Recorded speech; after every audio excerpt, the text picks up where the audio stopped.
गुरुभ्यो नमः। हरिः ओम्। ॐ गणानां त्वा गणपतिगुं हवामहे कविं कवीनामुपमश्रवस्तमम् ज्येष्ठराजं ब्रह्मणां ब्रह्मणस्पदानशृण्वन्नोतिभिः सीदसादनम्। ॐ श्रीमहागणपतये नमः। श्रुतिस्मृतिपुराणानामालयं करुणालयं नमामि भगवत्पादशङ्करं लोकशङ्करम्। सदाशिवसमारम्भां शङ्कराचार्यमध्यमाम् अस्मदाचार्यपर्यन्ता वन्दे श्रीगुरुपरम्पराम्। ॐ श्रीशङ्कराचार्यस्वामिने नमः। ॐ सहना भवतु सहनौ भुनक्तु सह वीर्यं करवावहै तेजस्विनावधीतमस्तु मा विद्विषावहैः। ॐ शान्ति शान्ति शान्तिः। हरिः ओम श्री गुरुभ्यो नमः। हरिः ओम। नमस्ते महोदय। श्रीलक्ष्मी भगिनी। I just make it full screen. नमस्ते महोदय। नमस्ते। श्री भगवानुवाच पार्थ नैवेह नामुत्र विनाशस्तस्य विद्यते न हि कल्याणकृत कश्चित् दुर्गतिं तात गच्छति। न हि कल्याणकृत् कश्चित् दुर्गतिं तात गच्छति। Shall I repeat, sir? Yeah, please. न हि कल्याणकृत कश्चित् दुर्गतिं तात गच्छति। Good. Is it right, sir? Yeah. Leena मेहुल्दामा भगिनी।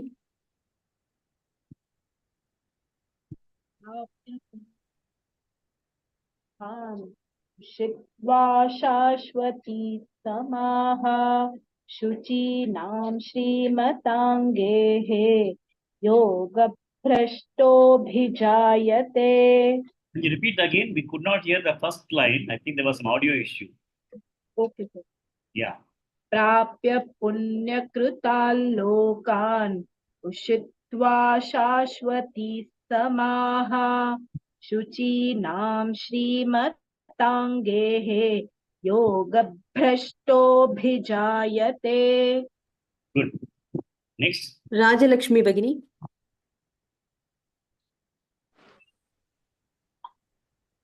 अथवा योगिनामेव कुले भवति धीमताम् एतदि दुर्लभतरं लोके जन्म यदीदृशम्। एतद्धि दुर्लभतरम्।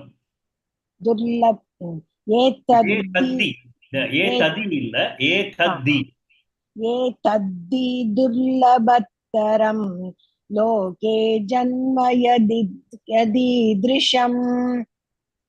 लोके जन्म यदीदृशम्। Correct. Okay. Next. के ललिता भगिनी। Yes, sir. Yeah. तत्र तं बुद्धिसंयोगं लभते पौर्वदेहिकं यतते च ततो भूयः संसिद्धौ कुरु नन्दन। Good. Next. श्रीमती भगिनी।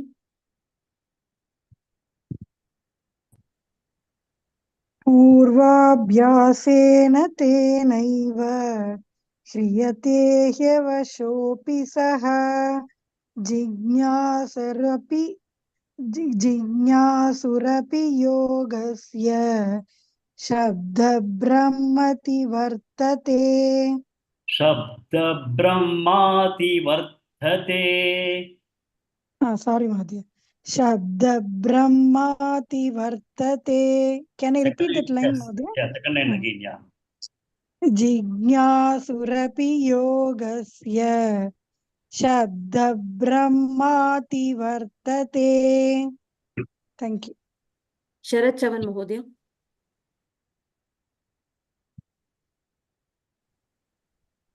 प्रयत्नादय मानस्तु योगो सुषद संशुद्धि किल्बिषः अनेक जन्मा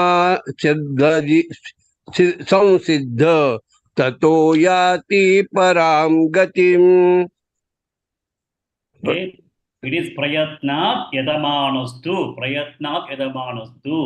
Yogi. प्रयत्नादय मानस्तु योगो संशुद्धि किल्बिषः अनेक Yogi. जन्म. Yes, Not sir. yoga, yogi. योगी संशुद्धि किल्बिषः अनेक जन्म Samsutta kilbishaha. संशुद्ध Yes. किल्बिषः प्रयत्नादय मानस्तु योगी संशुद्धि किल्बिषः अनेक जन्म संसिद्धः ततो याति परां गतिम्. Good. Okay. Next. Rajeshwari Shivashankar Bhagini. The same shloka again, please.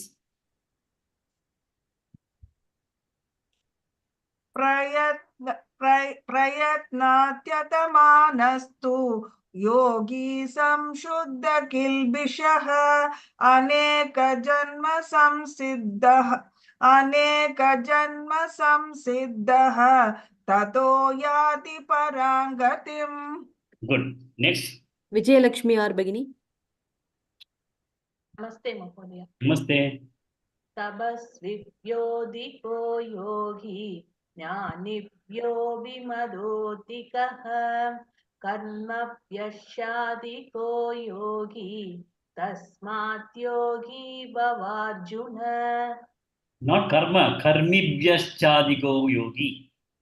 कर्मिभ्यश्चाधिको योगी तस्मात् योगी भवार्जुन. Can you repeat again the entire shloka? तपस्विभ्योऽधिको योगी ज्ञानिभ्यो विमतोऽधिकः कर्मिभ्यश्चाधिको योगी तस्मात् योगी भवार्जुन. Okay. The aksharas like pa and tha, no? There was, you were using different pa and different tha. Like tapas vibhyo dikho yogi jnanibhyo pi matho dikaha.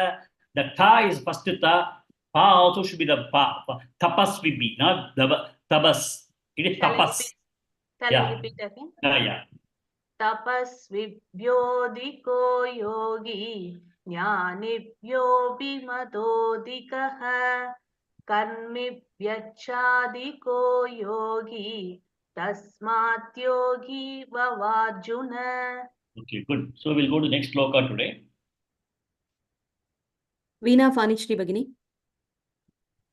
नमस्ते महोदय. Namaste. Yoginamapi sarvesham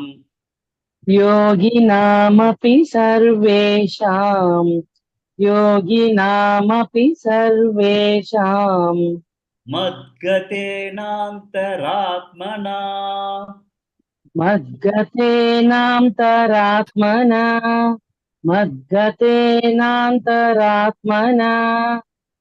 yoginamapi sarvesham madgatenantaratmana. योगिनामपि सर्वेषां मद्गतेनान्तरात्मना योगिनामपि सर्वेषां मद्गतेनान्तरात्मना. Good. Next. Mrinalini Gopalan Bhagini. आम्.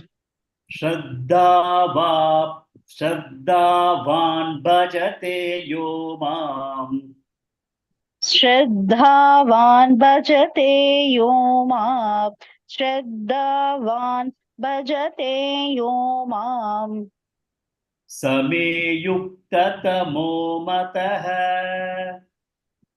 समे युक्ततमो मतः समे युक्ततमो मतः श्रद्धावान् भजते यो मां समे युक्ततमो युक्ततमो मतः श्रद्धावान् भजते यो मां समे युक्ततमो मतः श्रद्धावान् भजते यो मां समे युक्ततमो मतः Good. Next. शारदा राजन् भगिनी Yes. योगिनामपि सर्वेषां मद्गतेनान्तरात्मना योगीनामपि सर्वेषां मद्गतेनान्तरात्मना योगीनामपि सर्वेषां मद्गतेनान्तरात्मना Good. Next. लक्ष्मी बीवी भगिनी श्रद्धावान् भजते यो मां समे युक्ततमो मतः श्रद्धावान् भजते यो मां समे युक्ततमो मतः श्रद्धावान् भजते यो मां समे युक्ततमो मतः Good. Next. श्रीलक्ष्मी भगिनी First line 2 times. Yes, sir. योगिनामपि सर्वेषां मद्गतेनान्तरात्मना योगिनामपि सर्वेषां मद्गतेनान्तरात्मना Good. Next. लीना मेहुल्दामा भगिनी The second line 2 times. श्रद्धावान् भजते यो मां समे युक्ततमो मतः श्रद्धावान् भजते यो मां समे युक्ततमो मतः Good. Next. के ललिता भगिनी The entire shloka once. Yes, sir. योगिनामपि सर्वेषां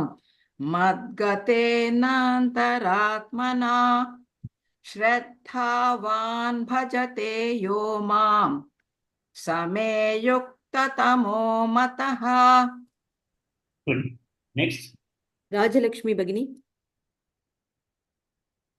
Full shloka.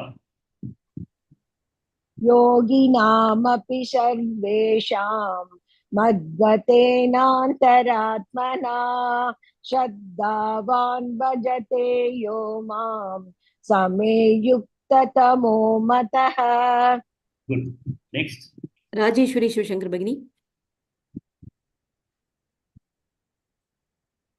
योगिनामपि सर्वेषां मद्गतेनान्तरात्मना श्रद्धावान् भजते यो मां समे युक्ततमो मतः Good. Next.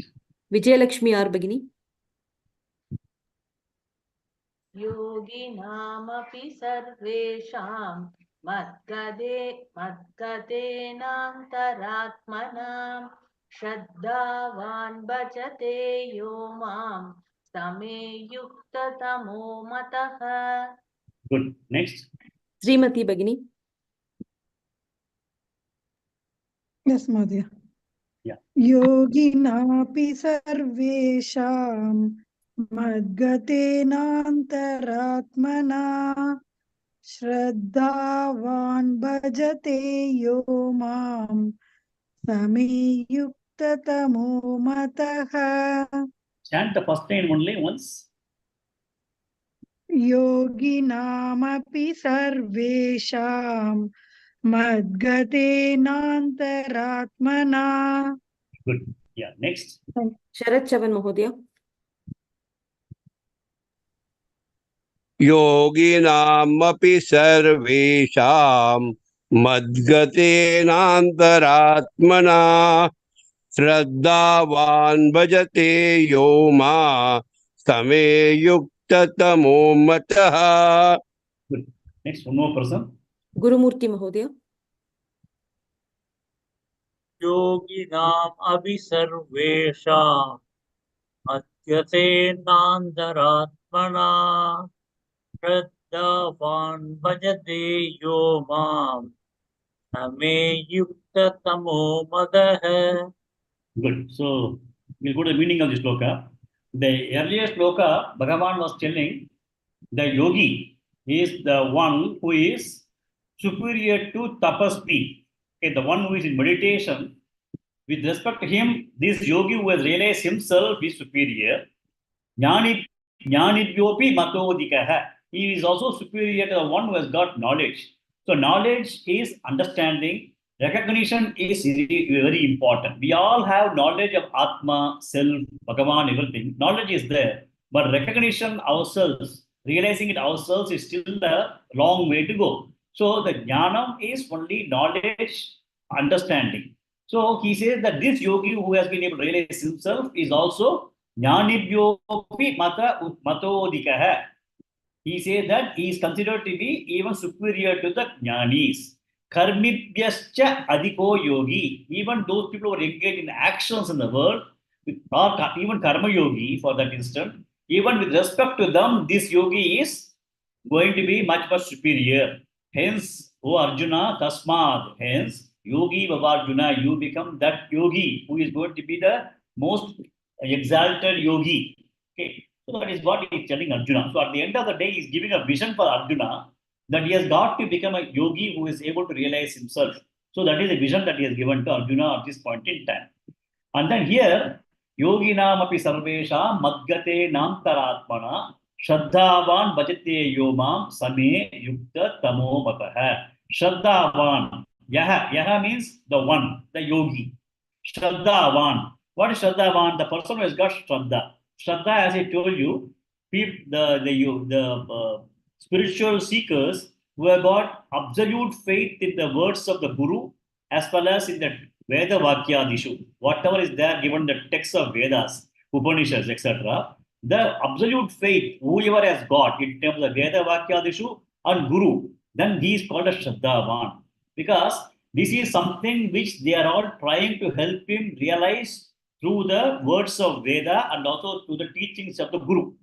So, because they are not able to see it, it is not a perceptible thing with Indriyas. So, they have got to have a faith. If I follow Vedas, if I am able to follow my Guru, I will be able to realize myself. So, he is a Shraddhavan. So, Yaha Shraddhavan, that particular Shraddhavan, what happens to him? Madgate Nantaratmana. He is able to continuously be having me in his mind. Madgate Nantaratmana means he is having a mind which is deeply absorbed in me. Madgate Antaratmana. His mind is deeply absorbed in me. And then what does he do? Bhajate Mam. He is always contemplating on me. Bhajate Mam. Then Yoginam api sarvesham. Among the various yogis that we saw earlier, Jnanibhyah, Karmibhyah, and one more,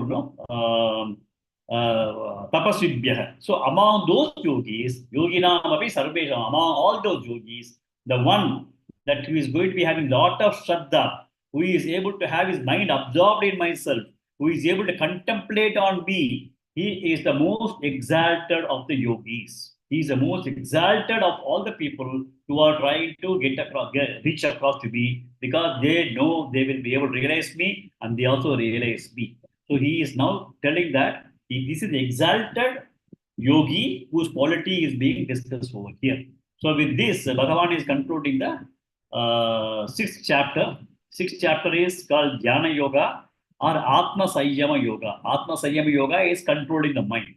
Atma Sayyama Yoga, or it is also called as Dhyana Yoga, where a lot of emphasis has been given in terms of meditation and dhyana practices. So with this, we have completed the sixth chapter. So we'll go to the concluding shloka. Om Tat Saditi. Somebody will come with me. Krishna Pavani Bhagini. Om Tat Saditi. Shrimad Bhagavad Gita Su Upanishatsu Brahma Vidyayai Yoga Shastre Shri Krishnarjuna Sauvade Atma Sayyama Yogo Nama Shattodhyayah. Om Tatsaditi Shrimad Bhagavad Gita Su Upanishatsu ब्रह्मविद्यायां योगशास्त्रे श्रीकृष्णार्जुनसंवादे आत्मसंयमयोगो नाम षष्ठोऽध्यायः। Good. One more person. Shanti Badri Bagini. Yes, sir.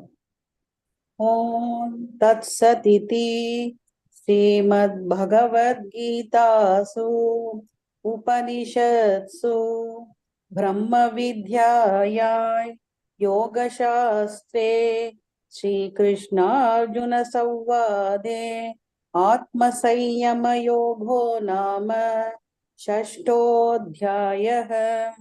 One more person. Mrinalini Gopalan Bagini. ॐ तत्सदिति श्रीमद्भगवद्गीतासु उपनिषत्सु ब्रह्मविद्याया योगशास्त्रे श्रीकृष्णार्जुनसंवादे आत्मसंयमयोगो नाम षष्ठोऽध्यायः। Om Tat Sat. Okay, so with this we have completed 6 chapters of Bhagavad Gita. Almost 1/3 of the Bhagavad Gita we have been able to go through in these few months. Okay, so I thought I'll have a very quick recap of what is the first 6 chapters and what is that we have learned so far. I may be stopping to share this one. I may put something else in place of that. Okay, so I'm stopping this.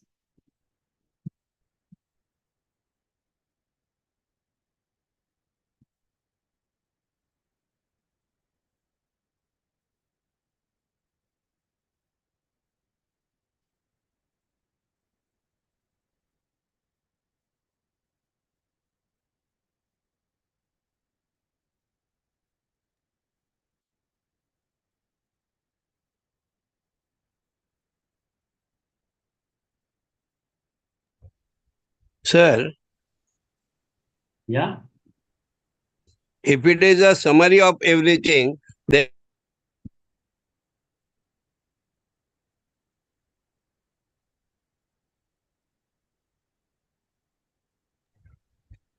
You're able to see the screen now, everybody? Yes, Mahodaya. Yes, sir. Yes, Mahodaya. So when we were discussing about when the last one was chanted, no, the closing one, Om Tatsaditi Shrimad Bhagavad Gita Su Upanishadsu Brahma Vidyayam. So Bhagavad Gita is a Brahma Vidya. What is Brahma Vidya?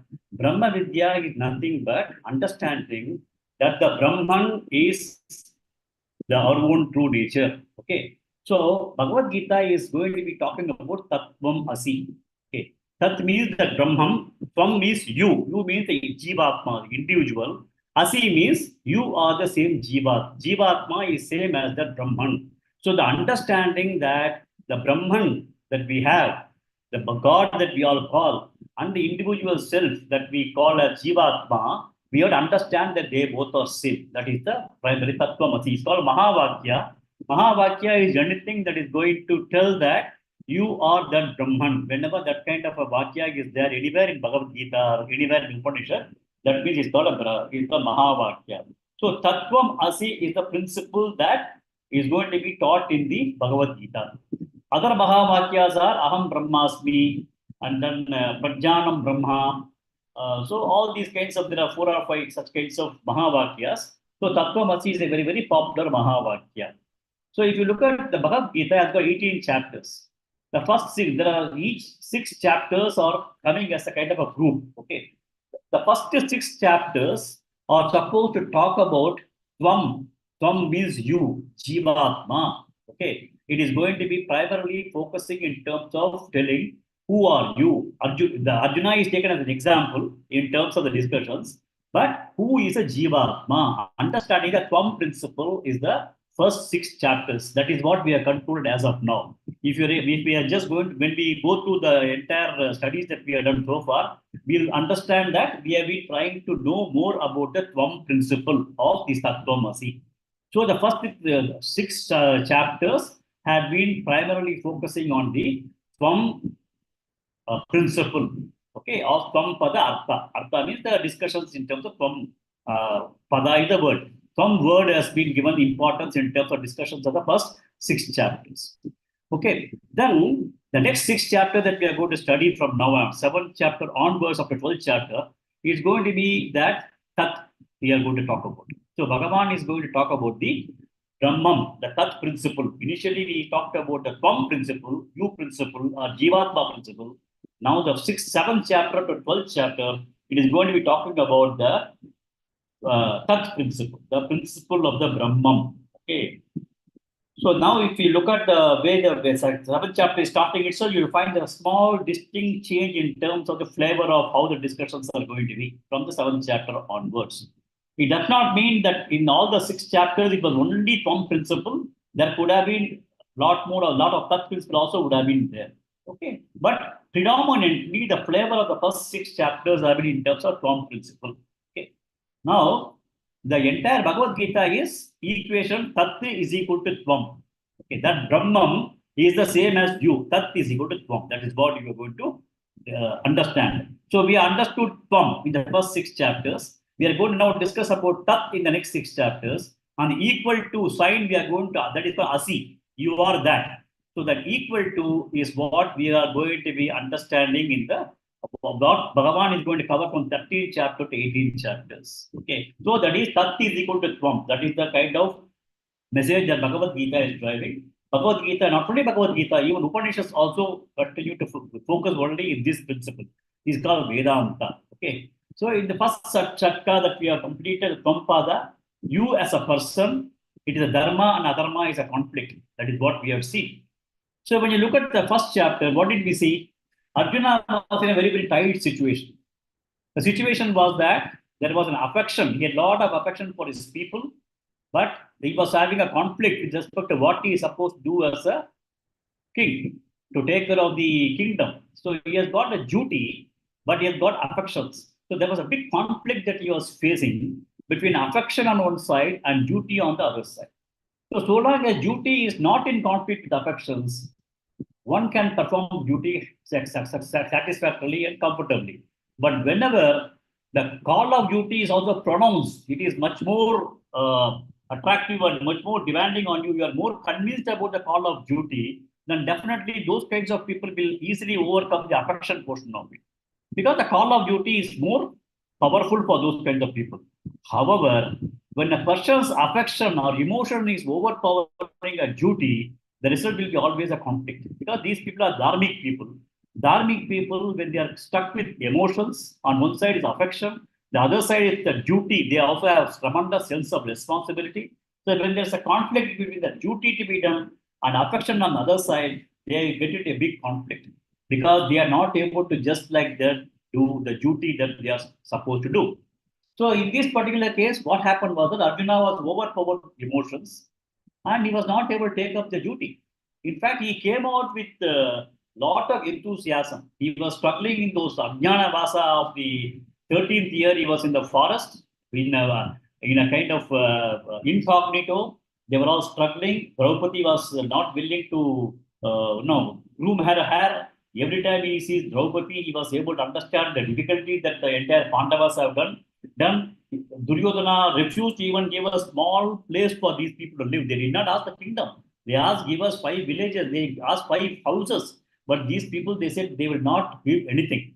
So he was continuously, his entire Pandavas, there was a kind of a brimming anger that they have to go and fight with Duryodanas. Okay? But finally, with all those kinds of enthusiasm to fight against Duryodanas and then legally take over the kingdom that has been lost, they came for the fight with Krishna as his charioteer. But what happened was that implication of what is to be done, he understood only when he started seeing the two sides on the war front. So many a times, what happens is that we are all very good in giving advice. Why you can't do that? Why you can't do this? But the person facing the situation, the kind of difficulty, the kind of challenges, the kind of emotions of them are totally different than the person who is sitting in a cozy chair and say, why you can't do that? Why you could not have done that? All those kinds of things. So Arjuna himself, for example, he was so enthused that he's going to go and do the war against Duryodhana and capture the kingdom. But when he really was put in the situation of doing the fighting the war, And when he saw on both the sides, people are lined up for the war and they were all his own people. And then when he was able to look at the kind of consequences of the war, he had totally a different type of understanding. So we have to be very, very clear that we cannot simply say to somebody and give an advice, unwarranted advice. Unless otherwise somebody really asks for an advice, we cannot give an advice because the situation that anybody may be totally different than what you and I can comprehend, and we don't have skin in the game of what kind of problem the other person is facing. So if you look at the kind of predicament, situation that Arjuna was in, it is the same situation that what we can call is you. All of us have the same kind of problem.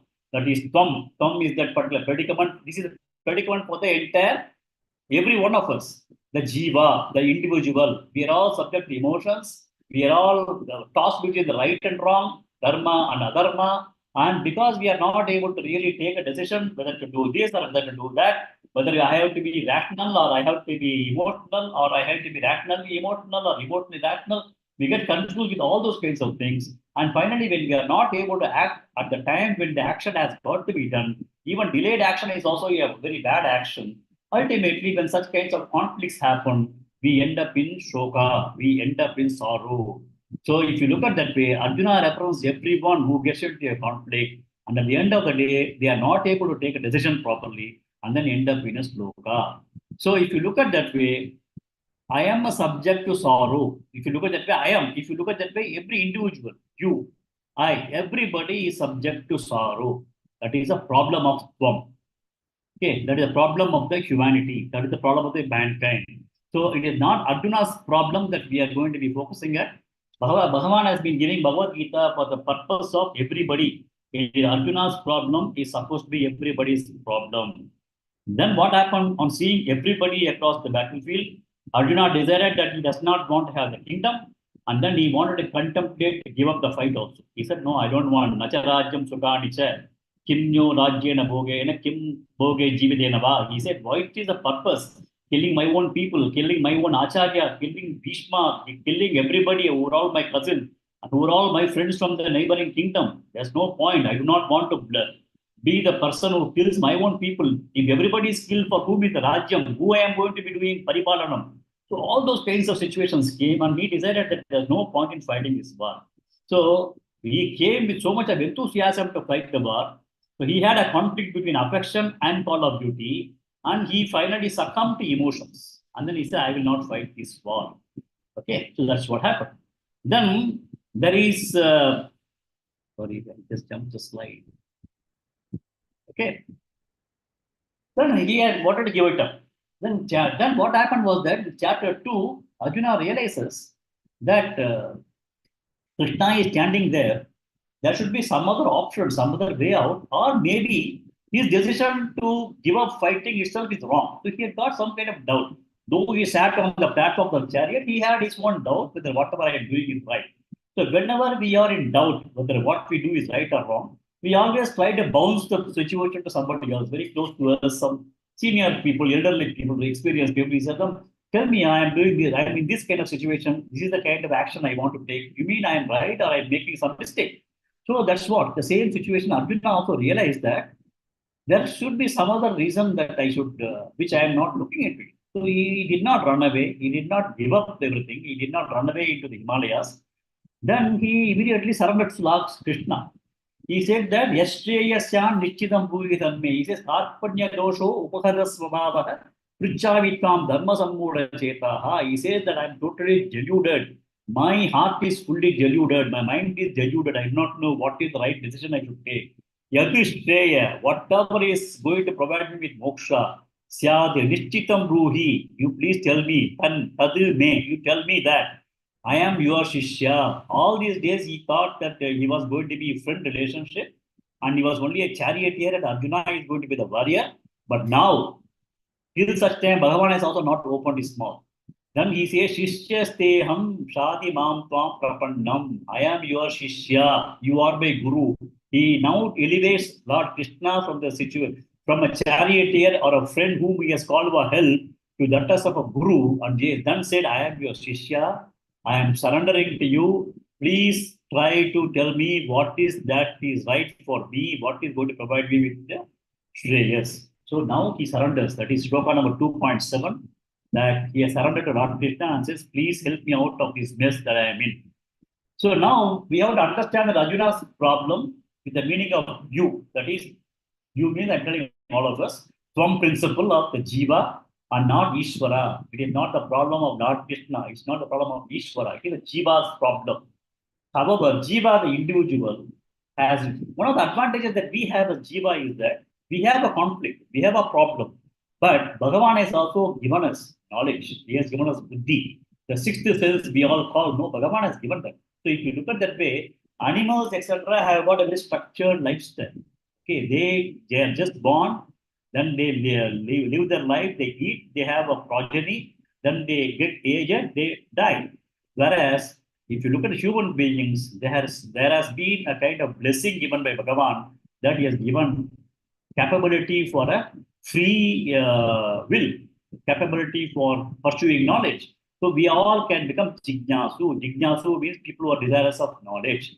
So if you look at that way, though Arjuna was bound by the jiva as a person and not able to take any action, he had, every one of us human beings are having what is called as the desire for knowing, desire for knowledge, jignasu.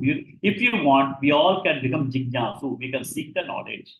So then, because now Arjuna is having this kind of a sorrow, and he has already expressed that he is going to be surrendering in front of Lord Krishna. So then Bhagavan says, okay, I'll accept you. And then he starts teaching the Gita only from chapter Shloka number 11. Ashocharan vashochasvam prajnavadanscha vashase. Then that is the way he starts the Bhagavad Gita. So he said that to Arjuna that there is no reason for sorrow. He told the Ashochan, there is no reason for sorrow. That is what he starts. On the entire Gita, he will try to prove that there is no need for us to have any sorrow. So he is just starting the one with Ashochan. And in the last chapter, last sloka also, he will again say, Na Shochati or something, he will complete. No? Let me just look at it, what it is.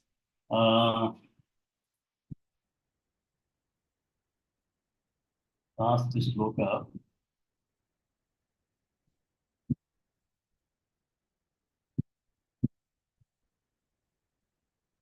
Not last sloka. Sarvadharman parityajya mamekam charanam praja. He says that he give up all your dharmas. Charanam praja. He has now already, Arjuna has already surrendered to Bhagavan. Charanam praja. Aham, I, Swam sarva pavepyah, from across all the papas. Moksha ishyami, I'll cross you over for moksha.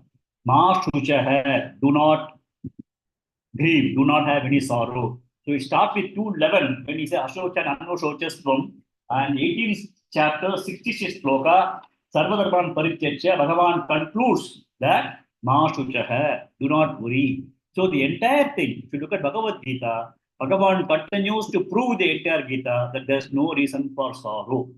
Okay. So then what did Bhagavan do in the second chapter? He started talking about nature of the Atma.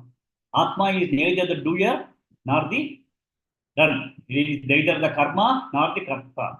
Atma is also not objectified. He said that Atma cannot be destroyed. Atma is not born. Atma does not die. Atma cannot be burnt. Atma cannot be dried. Atma cannot be put in water. All those things he was talking about Atma. From Shloka number 11 to Shloka number 30 odd numbers, he was talking about the principles of Atma.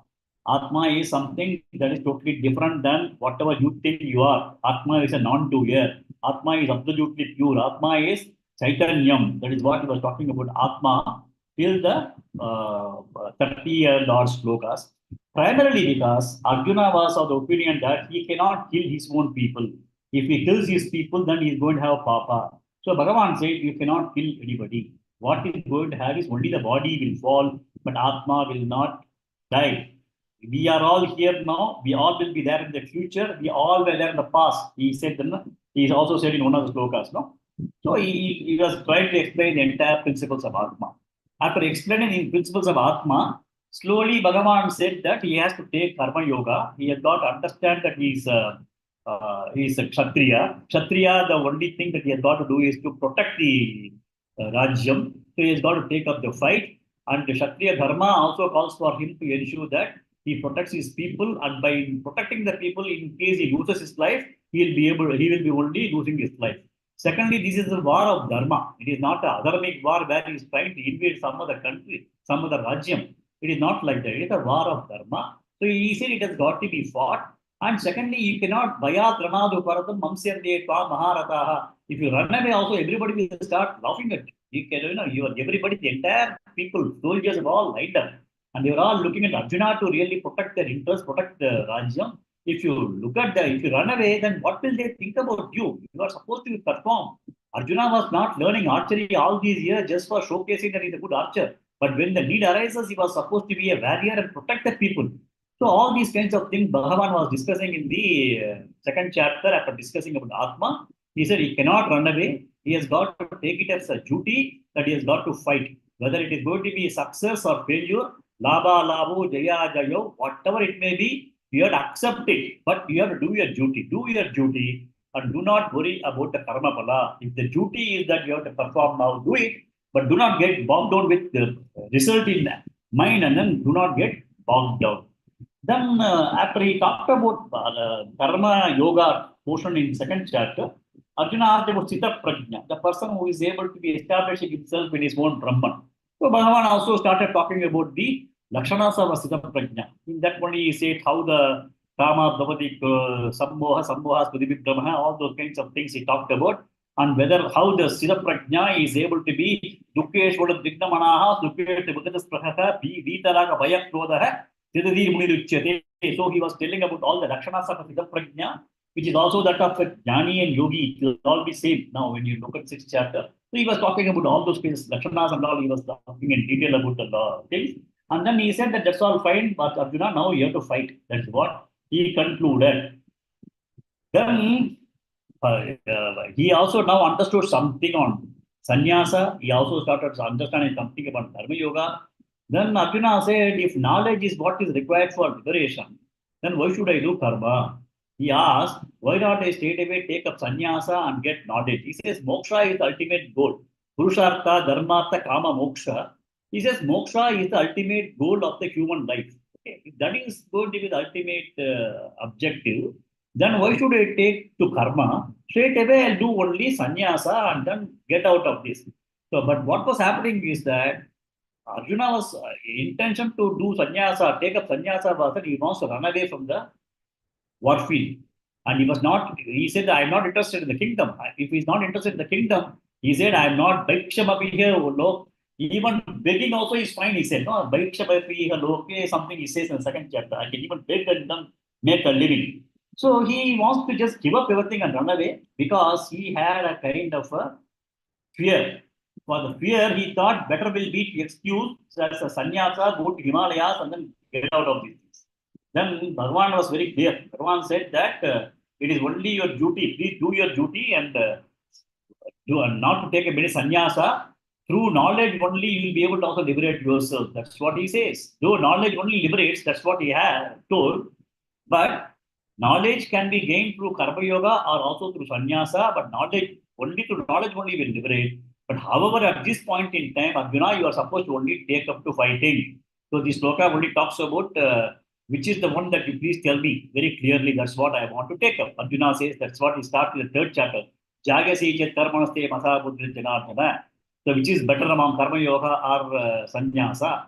So Bhagavan said there are 2 types of lifestyles. One is supposed to be a sannyasa lifestyle. The other one is a karma yogi lifestyle. So sannyasa lifestyle is only pursuing jnana, where one draws from all activities only to pursue knowledge. And that's called Divritti Marga, where they sacrifice everything, they do not do anything. They withdraw from the entire world of activities, but they will be only pursuing knowledge.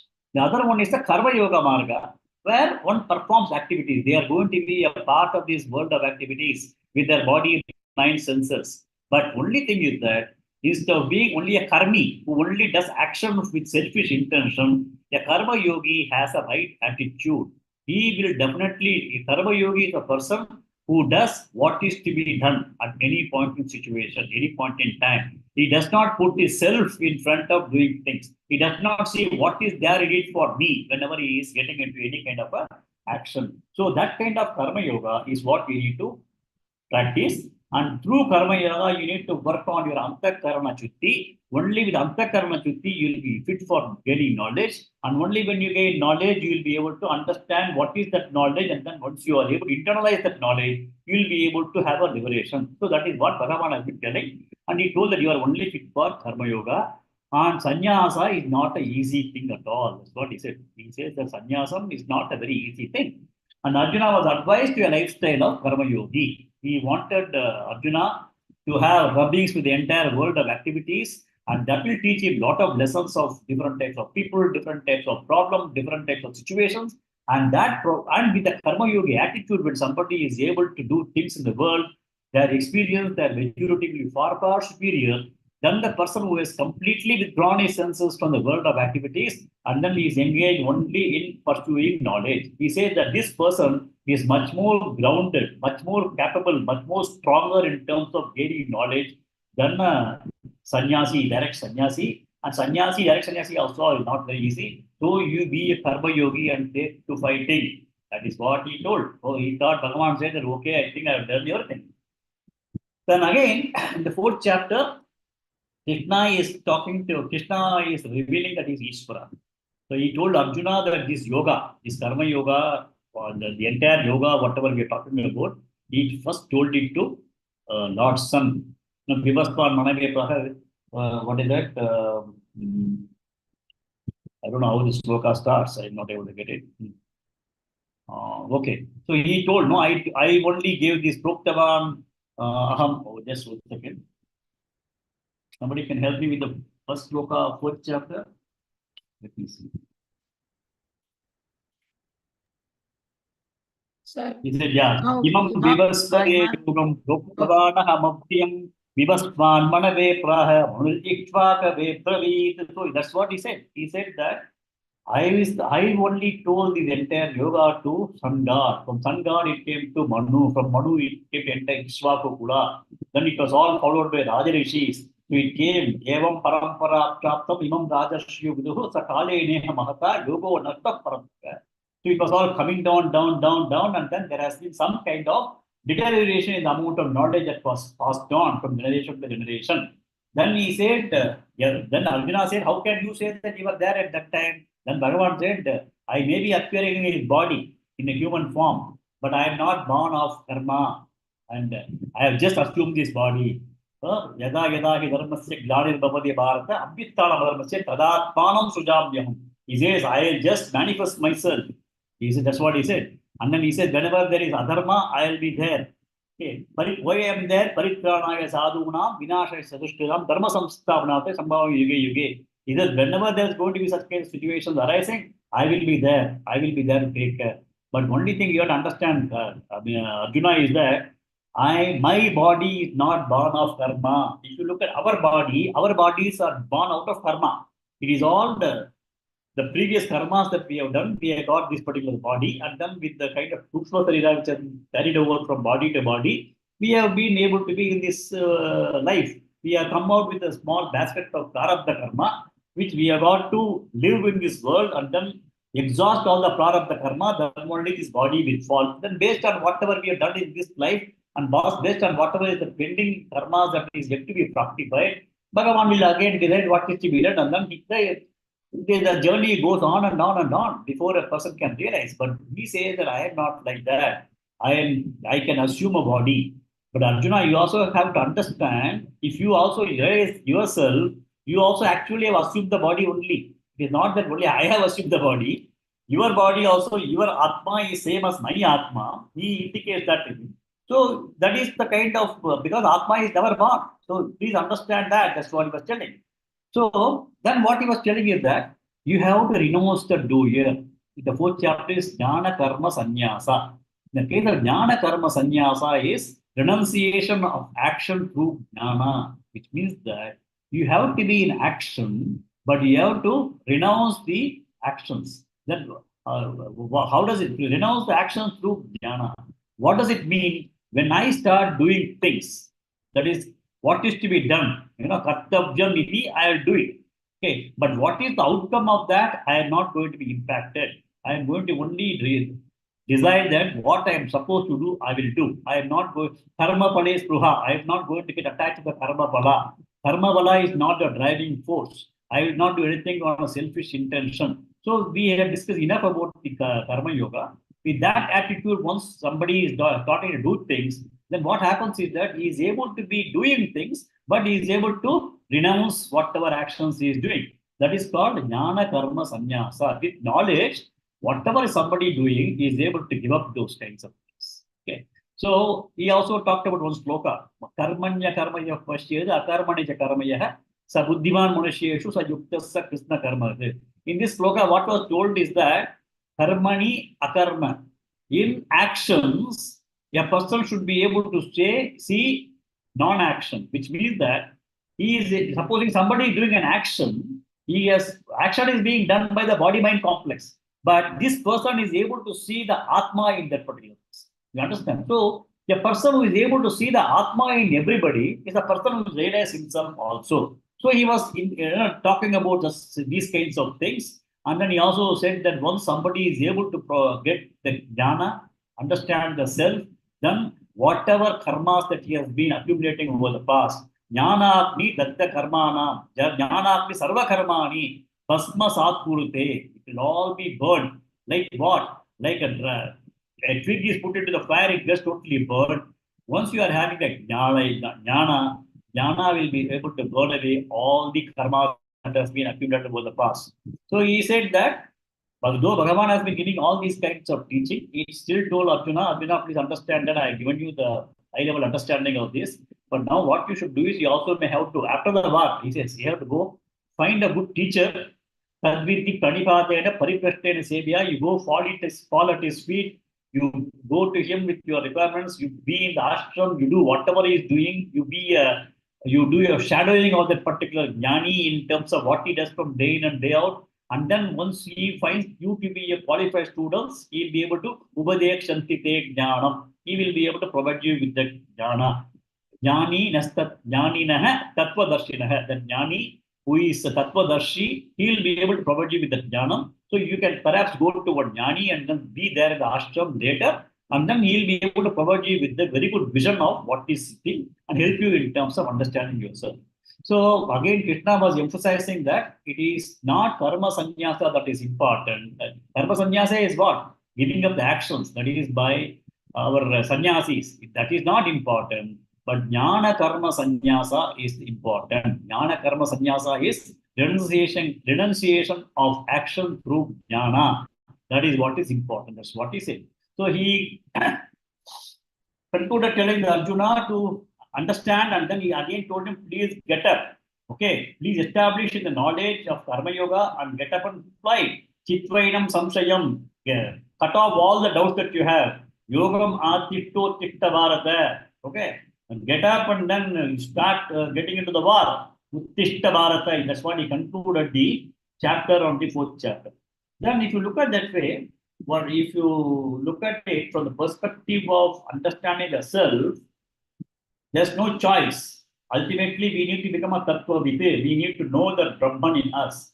So for that, if you look at that way, one has to get the knowledge. The knowledge has got to be there to the individual, whether it's a karma yogi or a sannyasi. But only thing is that the lifestyle can be different. You can take a lifestyle of a karma yogi and then prepare yourself for getting the jnana. Or a person has got a much better capability in controlling many of these things, and he feels that he is very well prepared in his mental faculties and also in controlling of his body, indriyas, etc. Then they perhaps take up sannyasi directly. But Bhagavan says that sannyasa lifestyle is extremely difficult. One has to be ready for taking sannyasa lifestyle. And he also had emphasized to Arjuna that for him, karma yoga is the only best path that he has got to follow. Okay, then in the case of chapter 5, he was talking about sannyasa yoga. A lot of things were covered in sannyasa yoga. He said that just because somebody has worn an orange saffron thing or given up fire rituals, he does not become a sannyasi. A person is a sannyasi only when he is able to have an absolute karma chutti and when he is able to also have absolute control on his body-mind complex, and he has got the capability of understanding the knowledge and internalizing the knowledge, which is what is very important. So he was giving some of the traits about the sannyasi in the case of 5th chapter.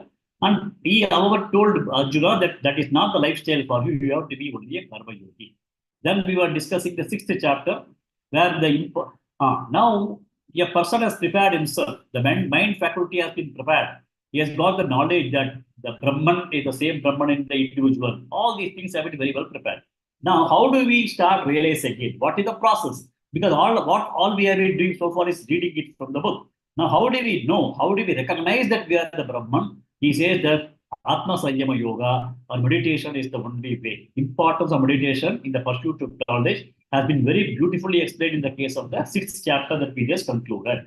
So, he also said that Karma Yoga is the means for Jnana Yoga. Karma Yoga means what?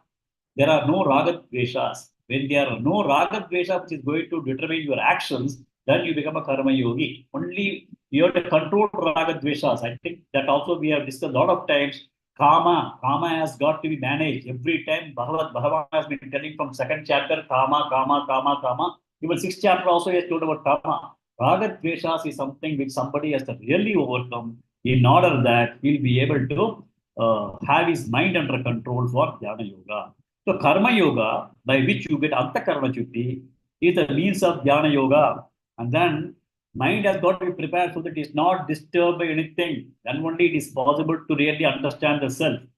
Self alone, then we also said, Atmanye Vatmana Suttaha, Atmanye Ripuratmana.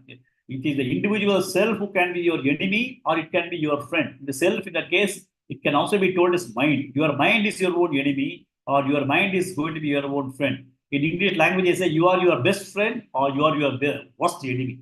So these say that mind is something that needs to be really very well capably handled. So wise person's attitude towards different people is same. Whether it is going to be Shunichaiva Supachecha Samadarshinaha, we have seen that. No, and then Samalota Kanchanaha, whether it is going to be seeing mud or is going to be seeing gold or is going to see a stone, they have got a Samadarshana. So there is also a lot of emphasis in terms of Samatvam, Samadarshanaha. That is all very important. Then we were discussing about the need for connecting the mind to the object of meditation. Object of meditation is Atma. So why there is a need for connecting the mind and how do we prepare the mind? So that is what was discussed in the 6th chapter. How to prepare for meditation, how to sit, where to sit, what kind of food we need to have, what kind of sleep we have to have. All these things were talked about so that one can deal with his mind. Now, Samatvam is important. Samatvam Yoga Uchyate. In fact, in the dhyana meditation practice also, sitting posture, when you're going to be sitting in a samatvam posture, when the body is going to be samatvam, mind also gets samatvam. I think some of you are attending the classes, you'll be able to understand that. When the body is going to be absolutely balanced on either side, then the mind also comes into balance. That's the reason why they say the sitting posture is very important. Okay. Then samatvam is that one who sees him in everything and one he sees everything in himself.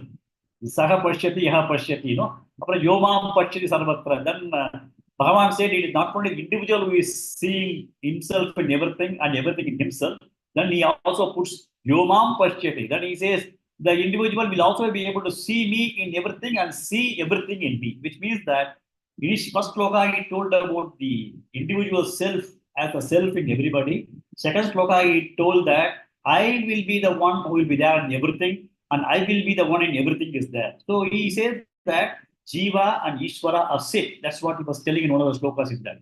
And then the question also came up that what will happen? I am in this journey, what will happen? So Bhagavan said that once you are doing a Kalyana Krit, if you are doing good actions, then wrong actions you will not be doing also. Secondly, he also will not get into any kind of wrong end.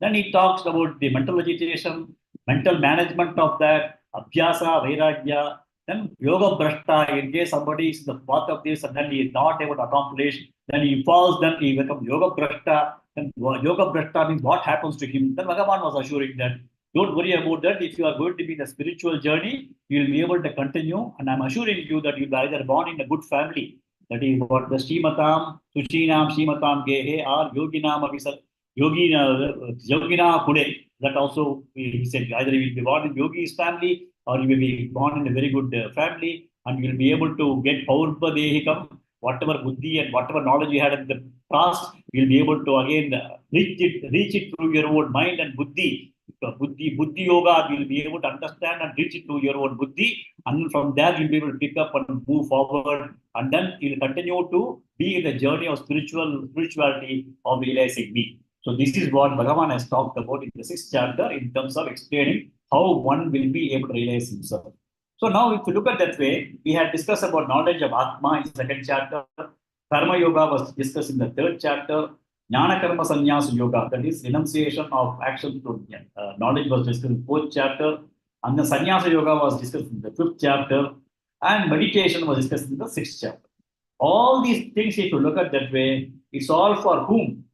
It is not for anybody. It is all for all of us. It is all for us, or it is all for you, for the Jiva. It is all for the Jiva. So the first 6 chapters of Bhagavad Gita have been focusing on Jiva principle, on the Tvam principle, primarily addressing for the individual. And from 7th chapter onwards, Bhagavan is going to shift his gears and talk about the Tat principle, the Brahman principle. Okay. Now, that is what is the quick understanding that I thought I'd put it in a few things. I hope it has been able to provide you some recap of whatever we have been discussing in the last few months, right?